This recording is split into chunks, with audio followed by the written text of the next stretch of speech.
सबकी नजरें थी और इस साल तवक्को की जा रही थी कि इस मंसूबे में अहम पेशरफ्त होगी और माहौलियाती क्लियरेंस वगैरह मिलने के बाद शायद जम्मू कश्मीर के अंदर बिजली को लेकर जो सवालात उठते रहे या उठते हैं उनका जवाब हुकूमत तलाशने की कोशिशें कर रही है। लेकिन आप सबको याद होगा कि हाइड्रो इलेक्ट्रिक प्रोजेक्ट 1 जो नॉर्थ कश्मीर के उड़ी के अंदर बन रहा है उसमें मुश्किलात कुछ पेश आई हैं और मुश्किलात ये हैं कि मुतलका वजारत जो दारुल हुकूमत दिल्ली से बहुत सारी चीज़ें मॉनिटर करती है, उससे जब माहौलियाती क्लियरेंस देने की बात कही गई तो उसने कंसर्न लोगों को या अथॉरिटीज़ को इन माहौलियाती क्लियरेंस या जो इन्वायरमेंटल क्लियरेंस है वो देने से मना कर दिया, इनकार कर दिया और कहा कि इससे पहले अगर कोई किसी किस्म का कोई सर्टिफिकेट तैयार करना है, किसी भी तरीके से हम आपको माहौलियाती क्लियरेंस देते हैं तो फिर कुछ अहम तरीन पहलू हैं जिन पर इजाफी मालूमात आपको फराहम करनी होगी। पूरे इलाके को ड्रोन के जरिए वीडियोग्राफी का मुतालबा किया गया है, एडिशनल ड्रोन वीडियोग्राफी होनी चाहिए। एक प्रपोजल था जिसमें कहा गया था कि एनवायरमेंटल क्लियरेंस दिया जाए। मरकजी वजारत जो environment, forest and climate change की है और स्टेज 2 जो उड़ी हाइड्रो इलेक्ट्रिक प्रोजेक्ट है बारामूला के अंदर, मुख्तलिफ पहलुओं पर गौर ख़ौज करने के बाद कहा गया कि एनवायरमेंटल क्लियरेंस मिलेगा तो किन किन इलाकों में यहां पर मजीद काम हो सकता है, माहौलियात को किसी भी तरीके से नुकसान ना पहुंचे, इस बात का ख्याल रखा जाता है और इसलिए एनवायरमेंटल क्लियरेंस या ईसी जो है वो ज़रूरी होती है। प्रेजेंटेशन एक तैयार की गई NHPC लिमिटेड की जानिब से और कंसर्न जो लोग हैं जिसमें MSRS environmental technologies private limited है, इन्होंने बाज़ाब्ता तौर पर प्रोजेक्ट डिटेल्स तैयार की और इस सिलसिले में एक कमेटी जिसको एक्सपर्ट अप्रेजल कमेटी कहते हैं, ये वो कमेटी है जिस पर एक बड़ी जिम्मेदारी है कि मुख्तलिफ हिस्सों के अंदर जितने भी प्रोजेक्ट्स बनते हैं, सिर्फ जम्मू कश्मीर की बात नहीं है, कहीं पर भी अगर कोई मंसूबा तैयार होता है तो उस इलाके में जब भी कभी अर्थ कटिंग होगी, किसी भी इलाके के अंदर कोई काम शुरू होगा तो तामीरी काम के साथ इस बात का पूरा ख्याल रखा जाना चाहिए कि माहौलियात को किसी भी किस्म से नुकसान ना पहुंचे। इसलिए एक रिपोर्ट तैयार हुई और वो गई उन एक्सपर्ट्स के पास जो 12 एक पैनल का हिस्सा थे। कुल ज़मीन जो प्रोजेक्ट के लिए चाहिए 102 हेक्टर इसकी असल तादाद कंसर्न लोगों के मुताबिक बताई गई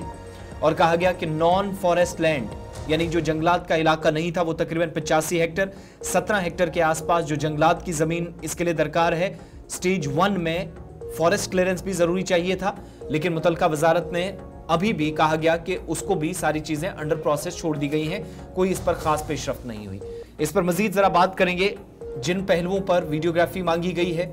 ड्रोन के जरिए जो फुटेज लेने के बाद मुतलका वजारत को ईसी के लिए सौंपी जाएगी, उस पर भी सवाल का जवाब तलाशना ज़रूरी है। और ये जो ज़मीन के लिए जो कमेटी के पास जो क्लियरेंस के लिए चीज़ें जाती हैं उससे आगे जो रास्ता निकालने की कोशिश है, ज़रा उस पर मजीद बात करते हैं कि इसका पूरा प्रोसेस होता क्या है। इमरान नाइको हमारे नुमाइंदे हमारे साथ हैं। इमरान, बहुत शुक्रिया ज्वाइन करने के लिए। बड़ा इंपॉर्टेंट प्रोजेक्ट था और ये तवक्को की जा रही थी कि एनवायरमेंटल क्लियरेंस मिलने के बाद इस मंसूबे को आहिस्ता आहिस्ता जो पहला फेस होगा उसमें दाखिल कर दिया जाएगा, काम शुरू होगा। लेकिन क्या वाकई में मुश्किलात हैं जिसका बड़ी संजीदगी के साथ मुतलका वजारत भी जायजा लेना चाह रही है किसी भी तरीके का क्लियरेंस देने से पहले? ये जो मामला है जिसके आप ये उड़ी पावर प्रोजेक्ट का फेज 2 है, यानी जो पहला पावर प्रोजेक्ट उड़ी का हाइड्रो पावर प्रोजेक्ट है उसी का ये फेज 2 है और इस पे जो ministry of environment, forest and ecology की जो माहिरीन कमेटी है जिन्होंने इस हवाले से जो उनके सामने NHPC और उसकी मुशीर कंपनी जो प्रपोजल सामने रखा है एनवायरनमेंट क्लियरेंस की, उस एनवायरनमेंट क्लियरेंस के को फिलहाल उन्होंने डेफर किया, उसकी मंजूरी को फिलहाल डेफर किया है जो उन्होंने क्लियरेंस दी थी। और इसमें यह कहा गया है कि एक तो ये जो प्रोजेक्ट है इस पे कुल 102 हेक्टर ज़मीन है जिसपे 85 नॉन फॉरेस्ट और 17 कनाल या 17 हेक्टर जो ज़मीन है वो फॉरेस्ट लैंड है। तो इस मामले में तमाम मालूमात बताई गई है कि वो कमेटी को फराहम कर, क्योंकि अब जो इस पूरे इस प्रोजेक्ट का जो मामला है ये एनवायरनमेंट से रिलेटेड है, इकोलॉजी से रिलेटेड है और फॉरेस्ट से रिलेटेड है। और ये जो सामने तजावीज़ पेश की गई है, जो प्रपोजल ड्राफ्ट सामने रखा है NHPC और उसके साथ जो कंपनी यहाँ पे है जिसका आपने भी नाम बताया, इसकी ताकि इसको एनवायरमेंट क्लियरेंस की मंजूरी मिले। लेकिन फिलहाल उसको इसलिए डेफर किया गया है क्योंकि इसमें कई सारे जो इकोलॉजिकल कैरेक्टरिस्टिक्स है उनको पूरा करना लाजमी है। जैसे कि इसमें ये देखना है कि एक तो माहौल को देखना है, दूसरा कि वहाँ जो स्पीशीज है, जो जंगली जानवर है, उनके तहफ़्फ़ुज़ का किस तरह ख्याल रखा गया है। वहाँ पे जो NHPC ने और दीगर जो इसके साथ मुतालिका इदारे हैं, वहाँ जो वीडियोग्राफी फोटोग्राफी की गई है, वो भी इस मिनिस्ट्री की जो माहिरीन कमेटी उन्होंने कहा कि वो भी सामने रखे। और तीसरा ये कि एनवायरनमेंट के जितने भी पहलू हैं, किस तरीके से एनवायरनमेंट को असरअंदाज ना हो, वो जो कैरेक्टरिस्टिक्स वहाँ पे फाइल किए गए हैं, वो डिटेल्स जो है उसको मिनिस्ट्री के सामने यानी एनवायरनमेंट मिनिस्ट्री के सामने रखनी है, तब जाके इस पे जो है फाइनल कोई फैसला लिया जा सकता है। एज सच यही मामला नॉटशल में हम समझने की कोशिश करेंगे कि जो उड़ी के अंदर ये पावर प्रोजेक्ट बन रहा है, उड़ी का हाइड्रो पावर प्रोजेक्ट का फेज 2 जो है, इस पे जो काम शुरू किया गया है, लेकिन अब यह है कि एनवायरनमेंट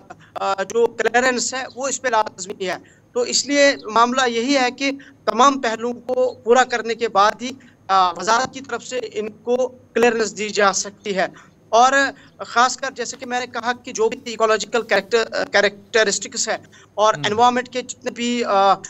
इश्यूज़ है और फॉरेस्ट से रिलेटेड, फॉरेस्ट का भी ख्याल रखना है, एनवायरनमेंट का ख्याल रखना है। और सबसे बड़ी बात यह है कि जो लोगों के साथ NHPC और मुशीर कंपनी ने जो उन्होंने वहाँ से बातें की है, जो उनके साथ डिस्कशंस हुआ है, तो उनके लोगों ने जो अपनी तजावीज़ रखी है, वो भी कहा गया है कि वो पूरा जो है सामने रख के ड्रोन कैमरा से जो फुटेज दी गई है वो भी मिनिस्ट्री के सामने पेश कर रही है। फर्स्ट स्टेज का काम हुआ था तो हमारी जानकारी के मुताबिक मुतलका वजारत ने फॉरेस्ट क्लियरेंस भी तकरीबन 54.7 हेक्टर जो फॉरेस्ट लैंड थी उसके लिए दिया था। फेज सेकंड में क्या या तो फॉर्मेलिटीज पूरी नहीं हुई, तकनीकी वजूहात कुछ रही, एक तो वो, और दूसरा कोई फर्दर डेडलाइन इसमें फिक्स की गई है कि मजीद कब तक ये काम कंप्लीट करना, ऊपर जो डिटेल्स और तलब की गई हैं वो कितने मुकर्रर मुद्दत के अंदर आपको भेजनी है, उसके बाद शायद कोई इसको हरी झंडी मिल सके? जी बिल्कुल, जो पहला फेज 1 है आपको याद होगा 1997 में वो कंप्लीट हुआ था, और जैसा कि आपने भी कहा कि उसको बाज़ाब्ता तौर पर एनवायरनमेंट क्लियरेंस मिली थी इदारे की तरफ से, मुतल्लिका इदारे की तरफ से। लेकिन इसका जो मामला है, पहले आपको मैं ये बताऊं कि जो